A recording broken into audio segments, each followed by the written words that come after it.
Hi friends, இன்றைக்கி என்னோடய ஸ்டைலில் லெமன் சாதம் எப்படி பண்ணுறதுங்கிற பார்க்கலாம். சாதம் வடித்து எடுத்து வச்சுருக்கேன். கொஞ்சம் ஆற விடலாம். அதில் கொஞ்சம் நல்லெண்ணெய் சேர்த்து கிளறி எடுத்து வச்சுட்டோம். ஆற விட்டுட்டோம்னா அது சாதம் கிளறதுக்கு நம்மளுக்கு நல்லா இருக்கும். உதிரியாக இருக்கும் சாதம். அதுக்காக கொஞ்சமாக நல்லெண்ணெய் விட்டு கிளறி தனியாக வச்சிடலாம், ஆறட்டும். இப்போ தாளிப்பு போட்டுக்கலாம். ஒரு கடாயில் கொஞ்சமாக நல்லெண்ணெய் விட்டுக்கலாம். நல்லெண்ணெய் விடும் பொழுது நம்மளுக்கு சாதம் ரொம்ப நல்லா டேஸ்ட்டாக இருக்கும்.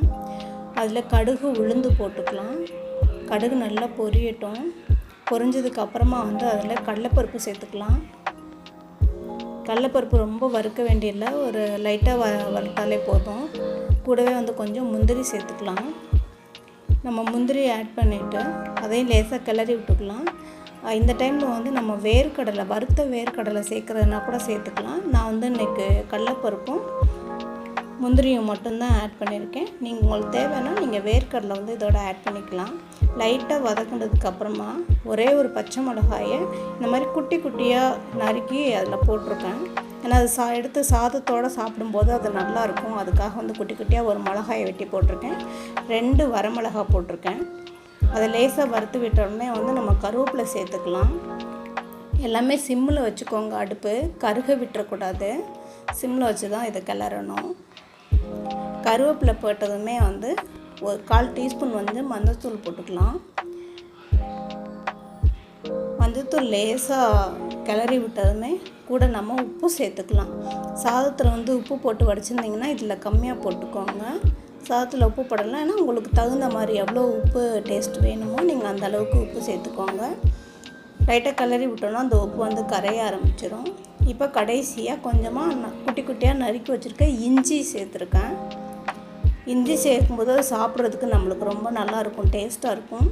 இஞ்சி போட்ட உடனே நம்ம அடுப்பு ஆஃப் பண்ணிடலாம்.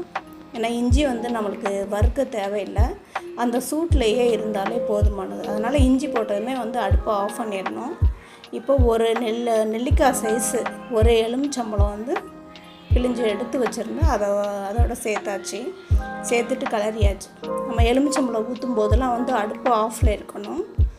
நல்லா கிளறினோன்னா உப்பு எல்லாம் அதில் நல்லா கரைஞ்சிரும். இப்போ தாளிப்பை நம்ம சாதம் ஆற வச்சுருக்கோம் இல்லையா, அதில் நீங்கள் சாதத்தில் கொட்டி கிளறிடலாம். நம்மளோட தாளிப்பு எல்லா சாதத்துலேயும் ஒட்டுற மாதிரி நல்லா கிளறி எடுத்துக்கலாம். கிளறி கொஞ்சம் நேரம் வச்சுட்டோம் அப்படின்னா சாதம் சாப்பிட்றதுக்கு ரொம்ப டேஸ்ட்டாக இருக்கும். கிளறி முடிச்சதுமே சாப்பிட்றத விட கிளறி ஒரு 10 நிமிஷம் நம்ம அதை ஃப்ரீயாக விட்டுட்டோம் அப்படின்னா அதோட டேஸ்ட் எல்லாம் அதில் இறங்கிரும். சாப்பிட்றதுக்கு ரொம்ப டேஸ்ட்டாக இருக்கும். உங்கள் வீட்டில் செஞ்சு பாருங்கள். இந்த மாதிரி செய்யும்போது இஞ்சி, நம்ம பச்சை மிளகாலாம் குட்டியாக நறுக்கி போட்டிருக்கோம். சாப்பிட்றதுக்கு ரொம்ப டேஸ்ட்டாக இருக்கும்.